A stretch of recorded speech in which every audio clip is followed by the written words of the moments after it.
Shalom jemaat yang dikasih oleh Tuhan. Senang bisa jumpa dengan Anda kembali pada saat hari ini. Kembali kita akan belajar bersama-sama firman Tuhan yang saya percaya akan menguatkan setiap kehidupan daripada kita, anak-anak Tuhan. Terlepas daripada sampai saat ini kita masih beribadah di rumah, saya meyakini bahwa Tuhan punya rencana yang besar dan terbaik senantiasa. Bapak Ibu Saudara, mari kita tidak pernah lelah, tidak pernah berputus asa, terus cari wajah Tuhan dan terus lakukan kehendak Tuhan di dalam kehidupan kita semua. Hari ini kembali kita akan belajar dari firman Tuhan dari seorang tokoh yang kita sudah pelajari beberapa waktu belakangan ini, yaitu tentang Yosua. Dan kembali kita akan melanjutkan pelajaran kita hari ini tentang Yosua. Tanpa berlama-lama saya mengajak kita semua untuk kita melihat di dalam kitab Ulangan pasal yang ke-31 ayat yang ke-14 sampai dengan ayat yang ke-14 dan ayat yang ke-23. Kitab Ulangan pasal yang ke-31 ayat 14 sampai 23. Di situ firman Tuhan berkata seperti ini. Kemudian berfirmanlah Tuhan kepada Musa, sesungguhnya sudah dekat waktunya bahwa engkau akan mati. Maka panggillah Yosua dan berdirilah bersama-sama dengan dia dalam kemah pertemuan, supaya aku memberi perintah kepadanya. Lalu pergilah Musa dan Yosua berdiri dalam kemah pertemuan. Kemudian kita loncat ke dalam ayat yang ke-23. Di situ firman Tuhan berkata, kepada Yosua bin Nun diberinya. Nya di sini N-nya huruf besar yang berarti Tuhan yang memberi perintah. Diberinya perintah, firman-Nya, kuatkan dan teguhkanlah hatimu, sebab engkau akan membawa orang Israel ke negeri yang kujanjikan dengan sumpah kepada mereka, dan aku akan menyertai engkau. Haleluya. Nah saudara, di sini kita membaca kisah di mana pada saat itu orang Israel hampir masuk ke tanah Kanaan. Dan kemudian di sini Tuhan kasih tahu sama Musa bahwa usianya di bumi tidak lama lagi dan dia tidak bisa lagi memimpin bangsa Israel. Saudara, ya Musa ini punya keistimewaan yang sedikit lebih daripada sebagian daripada orang banyak. Kenapa? Karena di sini Tuhan sampaikan sama dia, nggak lama lagi nih waktumu untuk kamu kembali, ya. Nah, tetapi kemudian di sini Tuhan sampaikan sama Musa, karena kamu udah mau kembali, kamu coba datang sama Yosua. Berdiri sama-sama, aku akan memberikan perintah kepada Yosua. Nah saudara, kenapa saya menekankan ayat ini? Kalau kita baca di dalam ayat-ayat yang sebelumnya, sebelum kitab Keluaran pasal yang ke-31 ini, kita akan menemukan bahwa Tuhan itu tidak pernah berbicara langsung sama Yosua. Ya, sekali lagi Tuhan tidak pernah berbicara langsung sama Yosua. Biasanya Tuhan akan memberikan perintah kepada Musa dan Musa yang sampaikan kepada Yosua. Nah, saudara yang dikasih oleh Tuhan, kalau kita baca di dalam kitab sebelumnya, di situ ditemukan juga bagaimana kakak daripada Musa, Harun dan Miriam itu pernah memberontak kepada Musa, marah kepada Musa karena Musa itu membuat suatu kesalahan di mata mereka. Kesalahan mereka adalah Musa mengambil istri lagi yang bukan daripada keturunan orang Yahudi atau keturunan orang Israel. Kemudian di situ Miriam dan Harun berkata, bukankah Tuhan juga berbicara lewat kami? Nah, kemudian setelah Miriam dan Harun melakukan hal demikian, Tuhan kemudian secara khusus menegur akan Harun dan Miriam. Nah, saya tidak akan membahas mana yang benar, mana yang salah. Ya, tentu saja di mata Tuhan, ya Harun dan Miriam melakukan sebuah kesalahan. Tetapi jelas di situ kalau kita baca kisah Harun dan Miriam, ya dengan apa yang mereka katakan, kita menemukan bahwa Tuhan juga berkomunikasi kepada Harun dan Miriam. Tetapi Tuhan lebih intim kepada Musa. Nah, tetapi saudara, yang saya mau tekankan adalah seperti ini. untuk Yosua ini adalah pertama kalinya Tuhan bicara langsung kepada dia menjelang Musa diangkat oleh Tuhan. Nah, poin apa yang kita bisa pelajari dari firman Allah ini? Poin yang pertama yang kita mau pelajari daripada kehidupan daripada Yosua adalah ini, saudara. Bahwa Yosua itu dia menunggu waktunya Tuhan. Dia ngikut dengan waktunya Tuhan. Nah, saudara, saat ini kita hidup di dunia yang kita mau segala sesuatu dapat terjadi secepat mungkin. Kita mau bagaimana apa yang kita kerjakan bisa dilaksanakan dalam tempo yang sesingkat-singkatnya. Kalau dahulu membangun rumah itu memakan waktu berbulan-bulan bahkan bertahun-tahun, saat ini ada suatu teknologi yang dimana membangun rumah bisa dikerjakan dalam hitungan hari. Tidak perlu waktu yang lama. Beberapa waktu yang lalu, ya 1-2 tahun yang lalu dan sampai saat ini mungkin masih dilakukan. Ya, beberapa tahun yang lalu ada sebuah hotel di Cina yang didirikan hanya dalam tempo 30 hari. Dan hotel tersebut 15 lantai. Dikerjakan dalam tempo 1 bulan hotel tersebut sudah bisa berdiri. Bahkan di Cina sekarang ada rumah-rumah yang untuk membuat rumah tersebut tidak memerlukan waktu yang berbulan-bulan, tetapi dapat diciptakan dalam jangka waktu 1 minggu.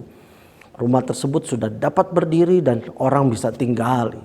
Dan bukan cuma rumah, tetapi banyak hal yang lain yang dahulu tidak bisa dikerjakan dalam tempo yang cepat, sekarang bisa dikerjakan dalam tempo yang cepat. Dahulu bila kita menerima berita dari luar pulau atau dari luar negeri, biasanya kita baru tahu berita tersebut bila kita menonton berita yang ada di TV. Bahkan ya bila berita tersebut ditutupi, maksudnya tidak disiarkan diizinkan disiarkan oleh baik itu pemerintah maupun negara tersebut, kita belum tentu tahu apa yang terjadi di sana. Ya, bahkan mungkin berbulan-bulan bahkan bertahun-tahun kemudian bila ada yang menceritakan hal tersebut terjadi baru kita dengar. Tapi saat ini saudara, apa yang terjadi di dunia, apa yang terjadi pada saat itu, kita bisa langsung melihatnya, kita bisa langsung membacanya. Dunia ini saat ini bergerak sedemikian cepatnya. Nah, saudara, ya, karena dunia yang bergerak sedemikian cepat dan kemudian itu memacu kita sebagai manusia untuk mendapatkan hasil yang cepat, hasil yang pokoknya bisa dapatkan hasil yang banyak dalam waktu yang cepat. Ini ada kalanya membuat kita melakukan segala sesuatu maunya semua serba cepat sesuai dengan keinginan daripada diri kita. Padahal kenyataannya saudara, kalau kita mempelajari firman Tuhan, kita merenungkan firman Tuhan, kita akan melihat bahwa Tuhan kita itu selalu melakukan segala sesuatu sesuai dengan waktu yang terbaik yang Tuhan sudah rancangkan buat setiap hidup manusia. Saudara ini dikasih oleh Tuhan, tahukah bahwa sesungguhnya Tuhan merancang segala sesuatu sesuai dengan waktunya. Ya, untuk kita bisa terlahir di dunia ini, ya untuk sebagai manusia normal itu memerlukan waktu kira-kira 9 bulan untuk kita matang terlebih dahulu di dalam rahim ibu kita sebelum kita bisa keluar. Karena itulah waktu yang Tuhan berikan. Untuk gajah memerlukan waktu yang lebih lama untuk gajah tersebut mengandung anaknya. Untuk kelinci waktunya lebih cepat. Untuk anjing waktunya lebih cepat. Kita menanam sesuatu, ada yang tanam membutuhkan waktu hanya 3 bulan. Tapi ada yang kita tanam seperti pohon jati memerlukan waktu 2-15 tahun tergantung daripada jenis pohon jatinya. Kita menanam kopi dalam waktu 3 tahun baru kita memetik hasilnya. Dan saat ini ada kopi yang dalam 1 tahun kita bisa memetik hasilnya. Tetapi intinya yang saya mau sampaikan di sini, dalam segala sesuatu itu ada waktunya Tuhan. Saudara, sebelum corona ini terjadi, ada begitu banyak perusahaan. Begitu banyak daripada manusia, termasuk Anda dan saya, kita semua mengharapkan bahwa di waktu ini kita mendapatkan hasil sesuatu yang melebihi daripada apa yang kita pikirkan. Tetapi kita mengetahui bagaimana di tahun 2020 ini apa yang perusahaan-perusahaan, company-company besar harapkan untuk mendapatkan pendapatan yang lebih meningkat, untuk mendapatkan omset yang lebih tinggi, justru mereka terpukul. Bahkan kemajuan perusahaan mereka yang sudah mereka rancangkan untuk pada tahun tertentu mereka akan mencapai target ini, akhirnya mereka harus merevisi ulang akan target mereka. Karena rupanya waktu yang mereka canangkan itu akhirnya gagal, tidak sesuai dengan apa yang mereka harapkan. Tapi intinya yang saya mau sampaikan adalah segala sesuatu kembali adalah sudah ada di dalam waktunya Tuhan. Demikian juga keberhasilan Anda dan saya. Demikian juga berkat Tuhan yang Tuhan rancangkan buat hidup Anda dan saya.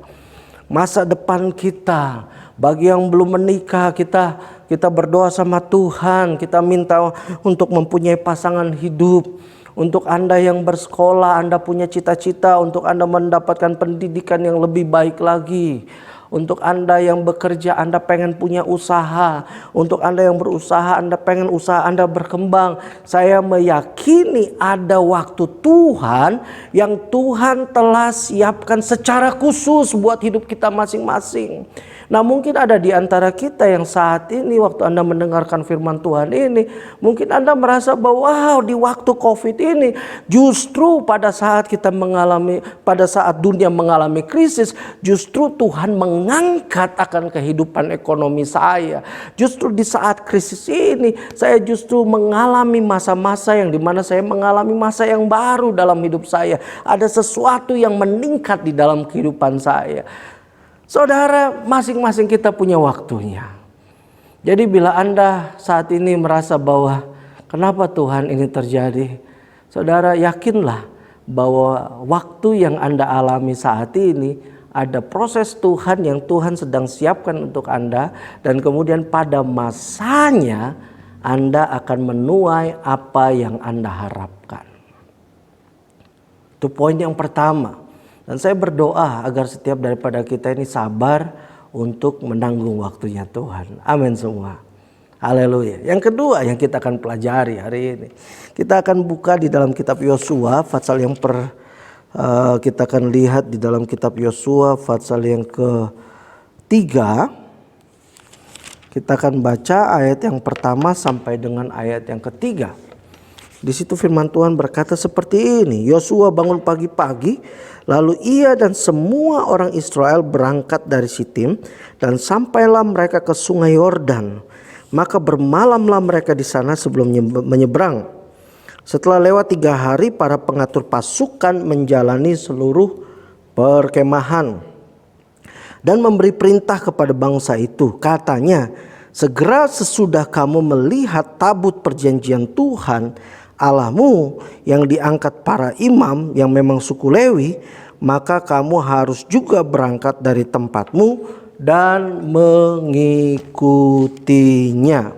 Sekali lagi di sini firman Tuhan berkata, ayat yang ketiga, Yosua memberi perintah kepada bangsa itu, bangsa Israel, segera sesudah kamu melihat tabut perjanjian Tuhan Allahmu yang diangkat para imam yang memang suku Lewi, maka kamu harus juga berangkat dari tempatmu dan mengikutinya.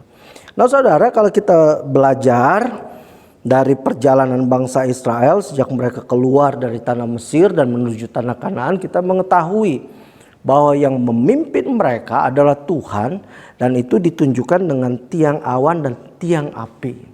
Dan setiap kali tiang awan atau tiang api tersebut bergerak, maka bangsa Israel harus bergerak mengikuti akan tiang awan dan tiang api tersebut. yang dimana Tuhanlah yang memimpin mereka tersebut. Pada saat siang hari ada tiang awan yang melindungi mereka dari kepanasan, dan pada saat malam hari ada tiang api yang menjaga mereka dari kedinginan, sehingga mereka tidak harus istilahnya merasakan dinginnya padang gurun di malam hari. Tapi kalau kita baca di dalam ayat yang ketiga ini, di sini ada satu perintah yang Yosua berikan kepada bangsa Israel. Dia katakan, pada saat tabut diangkat, mari kita semua berangkat. Haleluya. Nah, saudara, di dalam kitab Yosua pasal yang ketiga ini, ya sesungguhnya ini menceritakan bagaimana pada saat itu Musa sudah diangkat oleh Tuhan, dan kemudian Yosua sudah menjadi pemimpin daripada bangsa Israel. Dan kemudian pada saat itu mereka mau menyeberangi akan sungai Yordan. Dan kemudian Yosua berkata, ayo kita seberangi sungai Yordan setelah para imam mengangkat akan tabut ini. Apa artinya, saudara? Artinya adalah seperti ini. Jadi pada saat Yosua memberikan perintah ini, sudah tidak ada lagi tiang awan dan tiang api yang memimpin bangsa Israel selama 40 tahun. Ada suatu masa transisi yang Tuhan lakukan kepada bangsa Israel. Apa yang selama ini nyaman buat mereka, tiang awan dan tiang api tersebut sudah diangkat oleh Tuhan. Mana yang mereka terima setiap hari selama 40 tahun, tidak lagi mereka terima. Mereka memasuki suatu musim yang baru, suatu masa yang baru, di mana mereka harus mengadjust, di mana mereka harus menyesuaikan cara hidup mereka yang baru. Nah, saudara yang dikasih oleh Tuhan, saya mau katakan kepada setiap daripada kita, saya mau mengingatkan kepada setiap daripada kita, bahwa dari masa ke masa akan selalu ada yang namanya perubahan. Sekali lagi, dari masa ke masa akan selalu ada yang namanya perubahan. Oh saudara, ya yang perubahan yang kita bisa lihat ya dari masa ke masa yang terus menerus kita bisa perhatikan adalah perubahan daripada fashion, baju, ya, pakaian daripada orang-orang.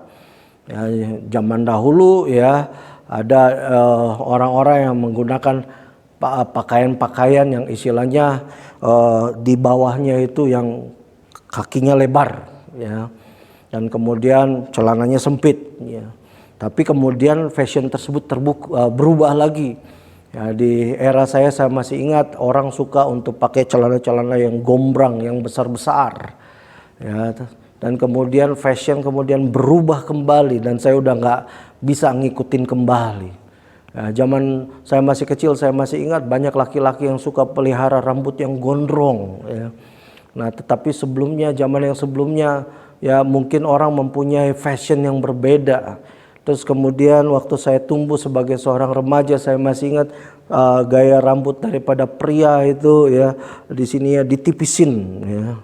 Sekarang fashionnya sudah semakin bercampur ya.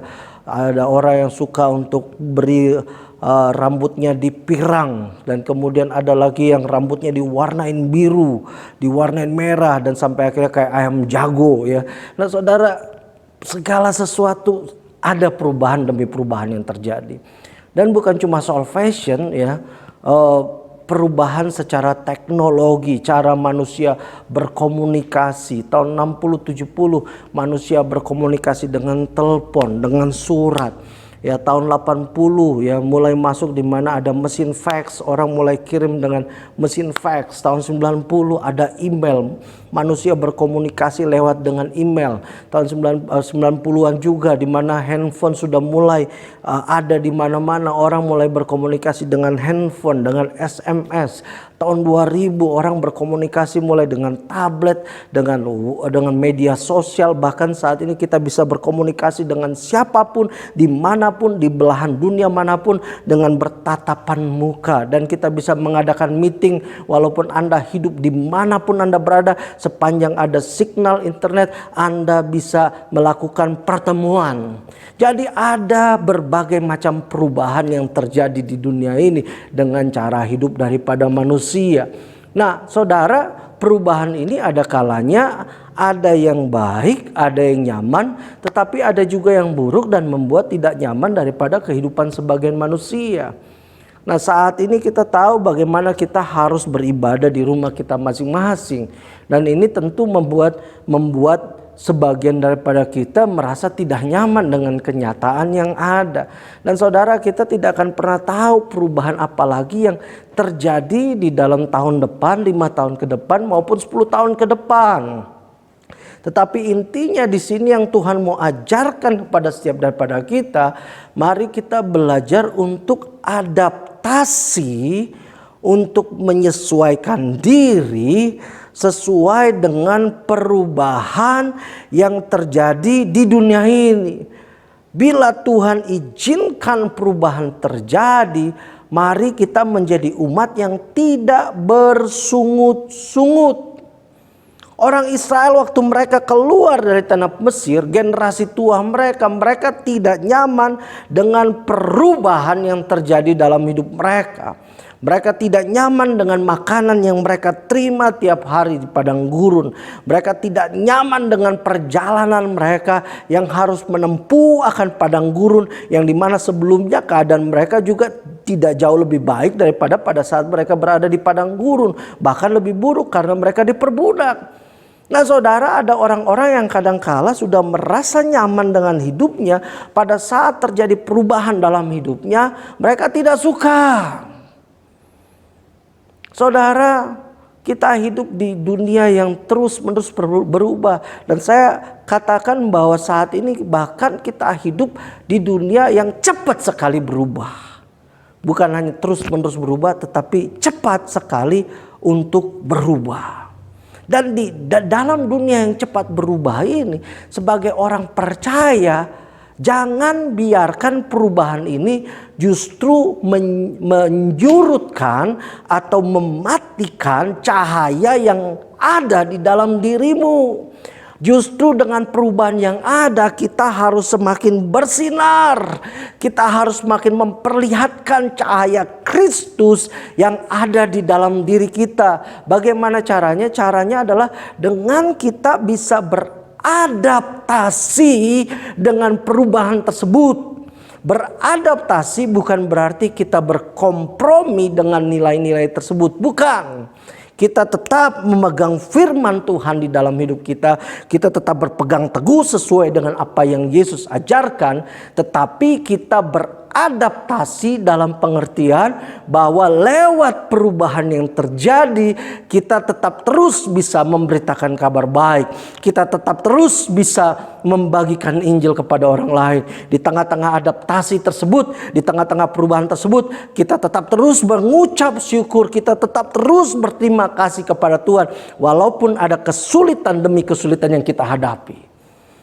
Tetapi apabila di tengah-tengah daripada perubahan tersebut kita cuma bisa komplain, kita cuma bisa mengeluh, kita cuma bisa ngomel-ngomel, kita tidak beda dengan orang Israel pada saat mereka keluar dari tanah Mesir.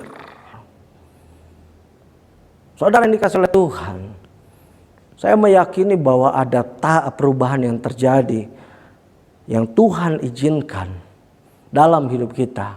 Itu karena Tuhan mau lewat hidup kita dunia boleh mengenal akan Yesus. Selain dunia mengenal akan Yesus, lewat perubahan yang terjadi, orang bisa melihat bagaimana orang Kristen bisa tetap hidup di segala musim, bisa tetap hidup di segala zaman. Dan yang ketiga saudara, yang kita bisa belajari dari tokoh Yosua ini. Di dalam Yosua pasal 5 ayat yang pertama sampai dengan yang ketiga. Di situ firman Tuhan berkata seperti ini. Ketika semua raja orang Amori di sebelah barat sungai Yordan dan semua raja orang Kanaan di tepi laut mendengar, sekali lagi, raja orang Amori, raja orang Kanaan mendengar apa? Bahwa Tuhan telah mengeringkan air sungai Yordan di depan orang Israel sampai mereka dapat menyeberang. Tawarlah hati mereka dan hilanglah semangat mereka menghadapi orang Israel tersebut. Nah saudara, orang Israel ini sudah masuk ke tanah Kanaan. Tuhan buat mujizat di mana air sungai Yordan yang harus mereka lewati itu Tuhan keringkan. Dan kemudian waktu mujizat itu terjadi, rupanya ada mata-mata dari orang Amori dan orang Kanaan yang cerita sama rajanya mereka. Dan kemudian waktu diceritakan, di sini dikatakan bahwa raja-raja ini udah deh, kita kalah pasti. Pasti mereka akan menghabiskan kita. Semangatnya udah nggak ada dan mereka udah tawar hati. Nah saudara, ya, apabila kita belajar ilmu peperangan atau ilmu pertarungan, ya, sebenarnya kemenangan seseorang tersebut ditentukan oleh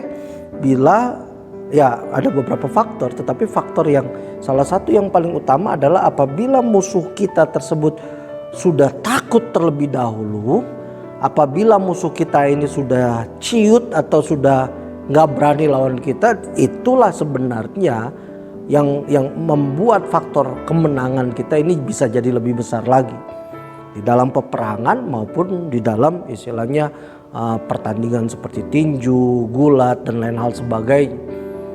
Nah, saudara, ya di sini jelas bahwa raja-raja negeri ini udah deh habislah kita.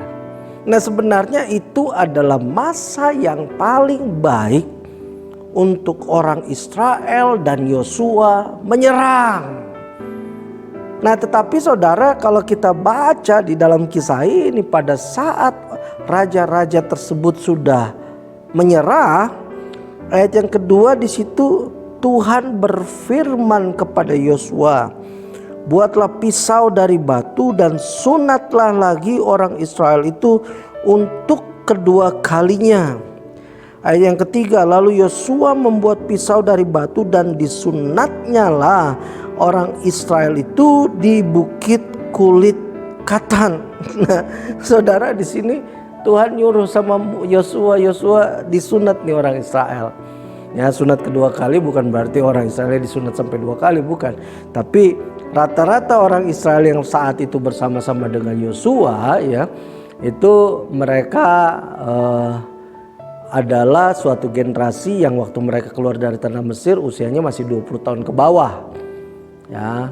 Jadi mereka belum sempat disunat. Nah, pada saat mereka mau masuk tanah perjanjian mereka, Tuhan suruh nih generasi ini yang 20 tahun ke bawah waktu mereka keluar dari Mesir, ya, disunat dulu nih sebelum mereka masuk ke tanah Kanaan. Nah, tapi saudara, ya, jadi di sini adalah orang Israel ini udah siap nih. Kita akan menang, kita akan mengalahkan mereka. Tapi tiba-tiba saudara, Tuhan berkata, tunggu dulu. Ya. Tuhan ngomong sama Yosua, sunat dulu umatku ini. Nah, saudara, ya, diperkirakan pada saat itu umat orang Israel jumlahnya yang adalah 1,8 juta orang, ya, sampai 3 juta orang. Ya, katakan laki-lakinya sepertiga atau sampai setengah, minimal ada 600.000 laki-laki yang harus disunat. Saudara, Anda bisa bayangkan berapa banyak waktu yang diperlukan untuk melakukan hal seperti itu. Itu pertama. Yang kedua, ya, sunat zaman dahulu bukan seperti sunat zaman sekarang. Sunat zaman sekarang kita bisa laser dan dalam waktu beberapa jam bisa selesai, dan ini memerlukan waktu yang cukup panjang untuk mereka bisa sembuh daripada luka sunat mereka. Dan sesungguhnya apa yang Tuhan perintahkan ini sungguh amat berbahaya bagi keselamatan daripada orang Israel. Mengapa berbahaya? Karena kalau musuh tahu bahwa ini mereka lagi kesakitan karena mereka sedang disunat.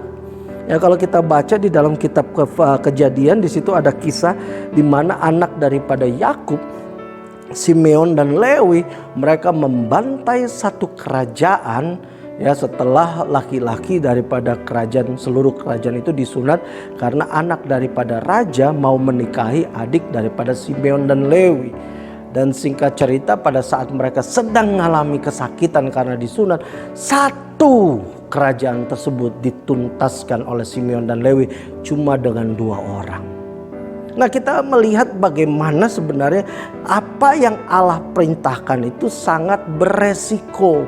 Tetapi kalau kita baca di dalam ayat yang ketiga ini, Yosua lebih percaya Tuhan daripada logikanya. Sekali lagi, Yosua lebih percaya kepada Tuhan daripada kepada logikanya. Kita hidup di zaman yang super cepat, ada begitu banyak informasi, ada begitu banyak hal yang bisa masuk telinga kita, bisa masuk ke dalam pikiran kita, ada begitu banyak informasi yang kita bisa lihat. Dan saudara, apabila kita tidak berhati-hati, kita bisa lebih percaya kepada apa yang kita dengar, apa yang kita lihat, lebih daripada percaya kepada Tuhan dan firman-Nya. Dan saudara, ini sangat berbahaya bila kita lebih percaya berdasarkan logika kita.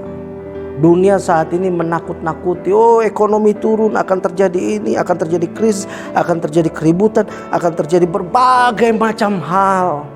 Saudara, hidup Anda ada di dalam tangan Tuhan, bukan di dalam kemampuan Anda. Kita sebagai manusia bisa menyelamatkan diri kita. Kita sebagai manusia bisa berupaya bagaimana caranya agar kita bisa selamat. Tetapi saudara, kita perlu menaruh diri kita dalam tangan Tuhan setiap hari, setiap saat. Belajar untuk percaya bahwa Tuhanlah yang memimpin hidupmu. Saudara, bukan berarti kita tidak pakai logika. Kita tentu menggunakan akal budi kita. Tapi saudara, apalah artinya akal budi bila kita tidak punya Tuhan dalam diri kita? Pada saat kita punya Tuhan dalam diri kita, maka logika kita, akal budi kita, pada saat kita serahkan ke dalam tangan Tuhan, itu akan tercampur dengan kehendak Tuhan. Ada masa di mana kita berpikir, Tuhan berikan hikmat lewat pikiran kita. Tetapi ada masa di mana Tuhanlah yang bekerja melampaui apa yang menjadi kemampuan Anda. Itulah pentingnya saudara untuk kita belajar mendengar suara Tuhan. Sekali lagi, mendengar suara Tuhan dalam hidup kita. Beberapa waktu yang lalu saya bermimpi. Mimpi tersebut saya melihat sekelompok hamba-hamba Tuhan, ya, mereka memaksa masuk untuk ke rumah saya. Dan mimpi itu saya terbangun dan membuat saya merenung apa maksud daripada mimpi ini. Dan Tuhan memberikan instruksi untuk membantu akan hamba-hamba Tuhan di masa-masa saat ini. Saya ceritakan mimpi tersebut kepada istri saya sampaikan, ya, walaupun secara logika manusia saya ini nggak masuk di akal, ini mustahil. Tapi saudara, saya belajar taat sama Tuhan. Dan tahukah Anda bahwa ketaatan kita kepada Tuhan itu akan mendatangkan hal-hal yang tidak masuk logika kita. Dan singkat cerita, dari apa yang saya lakukan tersebut, ada saja cara Tuhan untuk membukakan jalan agar lebih banyak orang yang bisa diberkati. Nah saudara, saya meyakini bahwa ada masa di mana kita menggunakan akal budi kita untuk kita bisa berpikir secara matang karena Tuhan memberikan hikmat pada akal budi kita. Tetapi ada masa di mana secara khusus Tuhan meminta kita untuk melakukan hal-hal yang kadangkala di luar daripada kemampuan cara kita berpikir, dan kita cuma bisa berserah sama Tuhan dengan apa yang Tuhan lakukan. Nah, saudara, ya saya mengajak kita semua untuk mari kita belajar terus untuk membaca firman Tuhan, simpan waktu dengan Tuhan. Dan saya meyakini dengan kita melakukan hal-hal yang seperti itu, maka kita akan tahu kapan untuk kita menggunakan akal budi kita dan kapan kita melangkah sesuai dengan perintah Tuhan. Mungkin ada masa-masa di mana kita sebagai manusia melakukan sesuatu yang bodoh, yang kita pikir ini kayak suara dari Tuhan, dan waktu kita melangkah rupanya bukan. Atau mungkin ada masa-masa di mana waktu kita mendengar suara Tuhan bicara dan kita nggak berani melangkah, dan kemudian ya akhirnya kita kita nggak lakukan apa yang ada di dalam hati dan pikiran kita. Tetapi saudara, terlepas daripada kegagalan dan kebodohan kita sebagai manusia, saya cuma mau sampaikan, jangan pernah berhenti untuk terus mendekatkan diri kita kepada Tuhan. Karena dengan kita mendekatkan diri kita kepada Tuhan, maka kita akan menjadi serupa dengan Dia, dan keserupaan kita dengan Tuhan akan membawa kita melakukan hal-hal di luar daripada apa yang bisa dipikirkan oleh logika manusia tersebut. Di sini kita melihat bagaimana Yosua mengambil tindakan untuk taat sama Tuhan, dan kemenangan yang Tuhan berikan itu jauh lebih banyak daripada kemenangan yang dapat dipikirkan oleh manusia. Saya mengajak kita semua jemaat Tuhan yang ada di tempat ini, mari kita belajar untuk mengikuti apa yang menjadi maunya Tuhan.